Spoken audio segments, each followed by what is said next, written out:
Hey guys, this is Yahweh, and this is a quick video to update my final project about Arduino based robot. Oh, the official name of this one is Light Seeking, Obstacle Avoiding, Cliff Detecting Arduino based robot. And I roughly use 5 to 7 hours to print this chassis. As you can see, it has two parts, the tower part and the main chassis part.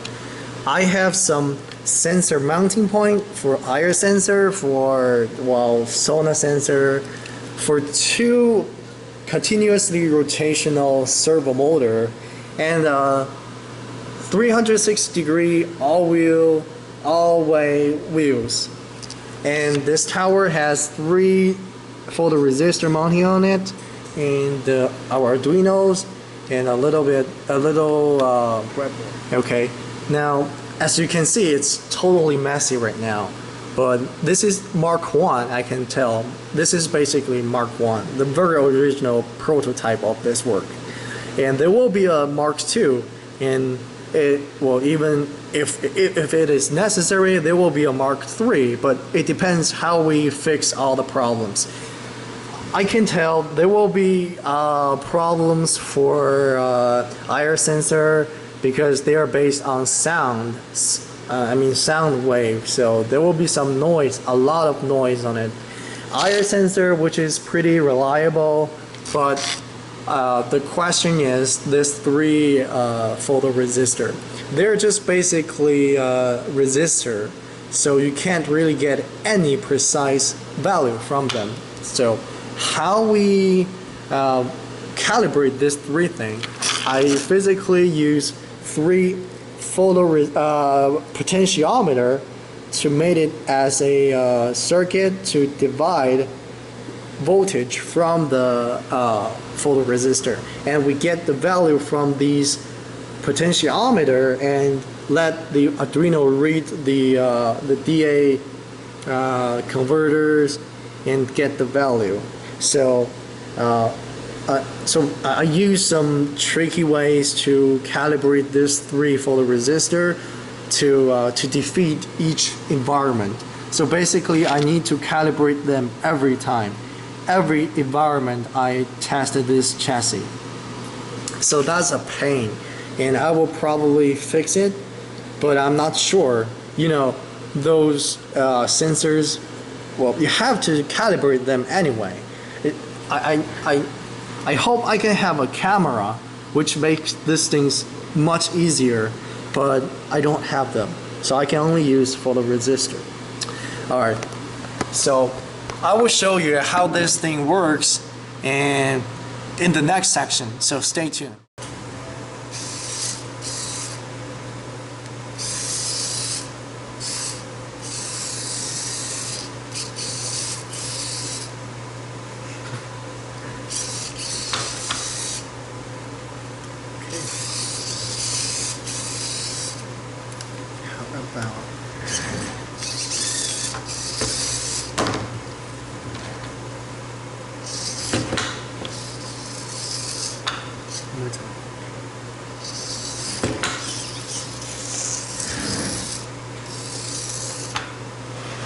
Okay, as you see, all the functions, the sensors, the circuit works just fine. And well, yes, there will be something can be improved by the next one, like Mark 2. Maybe the Mark 2. In the Mark 2, I can reprogram some code to avoid this sonar sensor throw the strange code. Like when you detect the distance, they will tell you like 6 centimeter, 5 centimeter, and suddenly it's 0.5 centimeters or like that. Maybe I can avoid those code. Let's say if I get a strange code, I can just redetect it again. IR sensor are pretty reliable. That's not a big issue.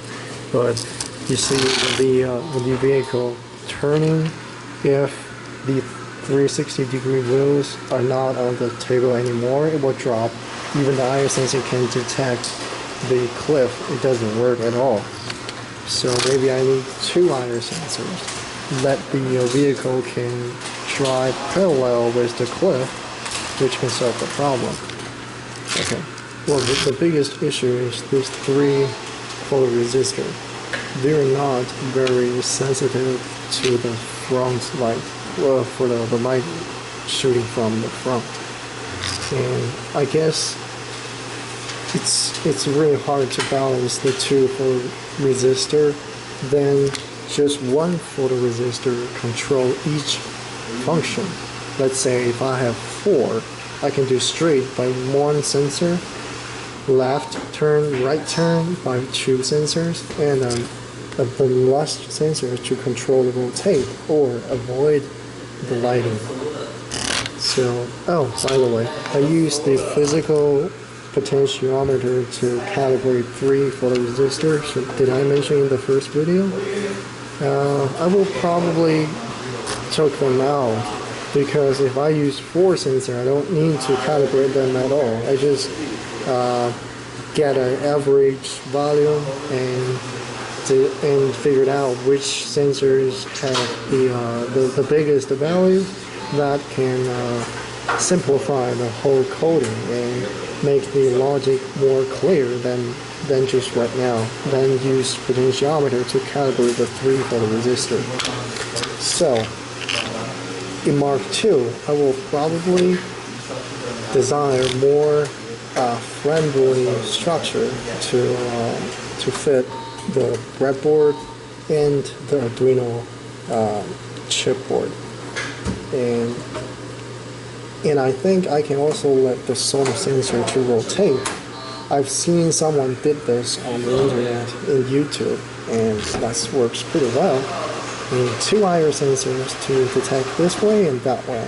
And I should really mount this photoresistor tower on the very top of the chassis, because all those wires, those board really hiding the light from the photoresistor.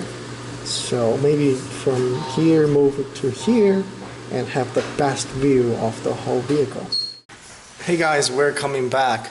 After that experiment, I finally took some time to redo the whole chassis, to do the redesign, to try to finish all the tasks. Alright, here we go. So this is our new chassis. It's not a brand new chassis, but it's built on the old chassis. You can see the green one. I ran out of that material, so I choose the white material. And we new designed the photoresistor tower and make it 4 photoresistor mounted on it, and 2 IR sensors to detect either the cliff on your left side or right side, and a rotate sonar sensor. So I have more function, I have more power to detect the obstacle right now, because the sonar sensor can rotate, and took some samples and processing those samples and get a better route to avoid the obstacle. And I even make a easy access for all the circuit, the breadboard wires, the little tiny unit on the breadboard. As you can see, well, you may not see very clearly. I will show you the circuit diagram on the screen when I finish this video. We have 3 LEDs to show the working function, a toggle switch to either follow the flashlight or avoid the flashlight. We have a small buzzer. I don't like the beeping, so I just make it there and get some extra credit. 4 potentiometers and a 9-volt battery, and a battery switch. Okay, let's close the cab, make it nice and clear. That's why I made this cab. Nice. Okay, So the basic logic for now is when the vehicle moving, when he detected the cliff, it will rotate either left way or right side. So when I have two IR sensor, I can literally parallel with the edge of the desk or table. I mean, it can automatically adjust the route a little tiny but very precise and works very well. It will never drop, and it is much smarter now because if you're doing one sensor, you have to choose either turning left side or right side. But now you have more choice. You have more practical ways to fix the problem. And the same as the sonar sensor. Like when it detects the obstacle, it will start to rotate from the 40-degree to the 140-degree. Took 21 samples and precising those samples to make a better choice. Let's say if we have an obstacle here, from here to all the way here, you have a round wall probably, and it will tell this side have more place or have more route, more clear than that side, it will turn left. And it will depends on what value or which is the most clear route. So the vehicle will rotate towards that point. So it may rotate here or to here. It depends on how clear each route are or each sample is. Okay, so okay, that's pretty much it. I will show you how this thing works and give you some summation or tips if you have the same problem or if you have to do the same project. Okay, stay tuned. I'll show you in the next section. All right, ladies and gentlemen, we're back. Okay, now is the time to show you how my Mark II works. Okay, now let's do this. I disabled the light-seeking function for just a second because I want to show you in two different videos. So in this first one, I will show you how my robot avoid the obstacle and how the IR sensor avoid drop off the cliff. So here we go.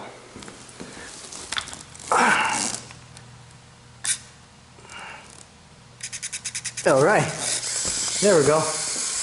Now let's pick a large obstacle. This is really large, and let's see how it works. Let's see, it totally blocked the left side, so it will rotate to right side to avoid it. Okay, and rotate again. See, it avoided the obstacle with logic, not just blind. It not just turn left or turn right. It actually knows which way it should be. And the IR sensor. See that? Do that again. See? You can parallel with the cliff. And let's see how this corner works. Alright, double out and double back. There we go. Okay, so this thing works pretty well for now. And everything just like what I thought, like what I designed. So I really like this rotate sonar sensor. That make everything meaningful. It's for now it can literally thinking without just turning, without just do whatever you want, just whatever you command it to do. Okay, so in the next video I will shut down the light and excuse me, and let's see how the photoresistor works.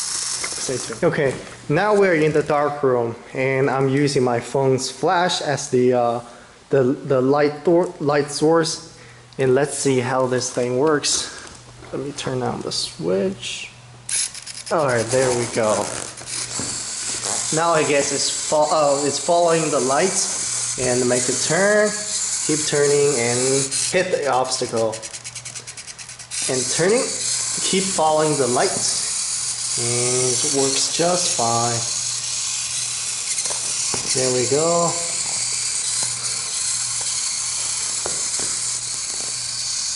There we go. And we switch the function to avoid the lights. Oops, excuse me. There we go. So it works opposite way, and you keep turning, and rotate. Keep turning. There we go. And yep, like you see, it's pretty much it. And so, alright, in the next section, I will give you some tips if you have to do the same project, and which may save you tons of time, I can say. I do really hit a lot of problems, and I wish I can help you out. So stay tuned. Okay, we're back. So in this last section, I will give you some tips, which I hope I can save you tons of times.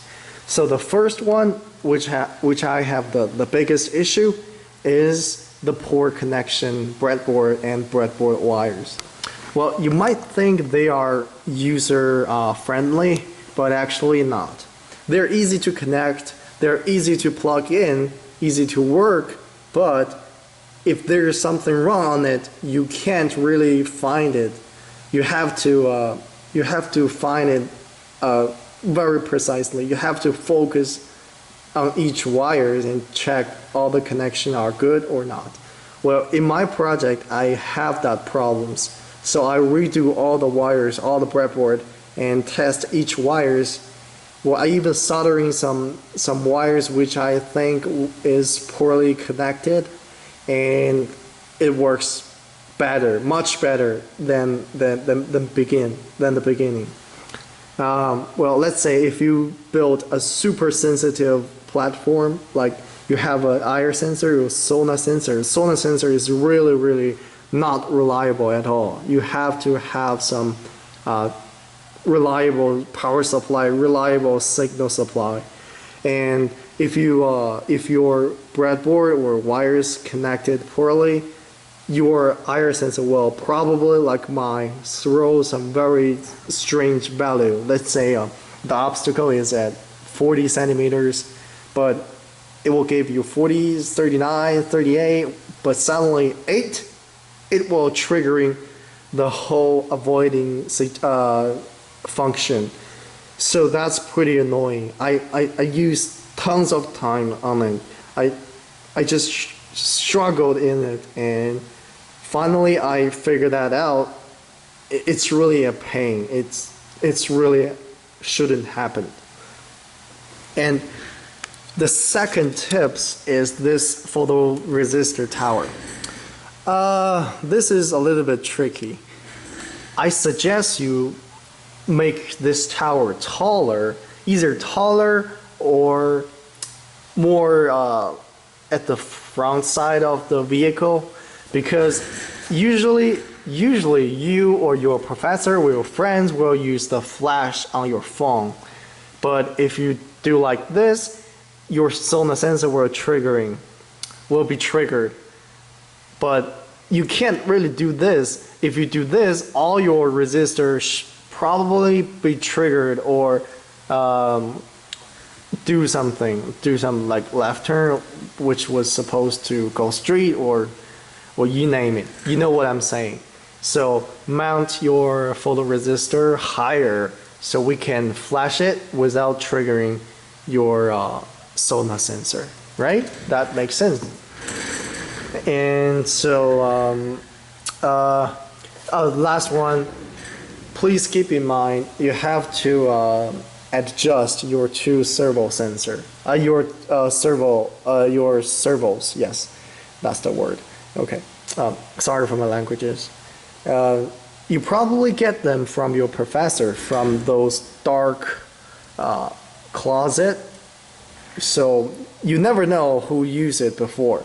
So make sure adjust them before you start your test. Otherwise, you will figure that out, well, when you stay in trouble. And the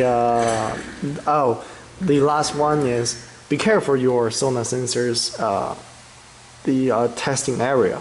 Like this two bracket, I guess it's a little bit too far from the chassis that sometimes triggering the sonar sensor, because the sonar sensor they're testing a large area. So just be careful about that. Alright, so that's pretty much it, and hope you enjoy your project. I know it's wastes you tons of time, but it's really fun. I can say I really, really love it. And Arduino are just so easy, way easy than start from scratches. That's pretty much it. Hope you enjoy my video, and please excuse my languages. Good luck for your project. So, see ya. Stay tuned.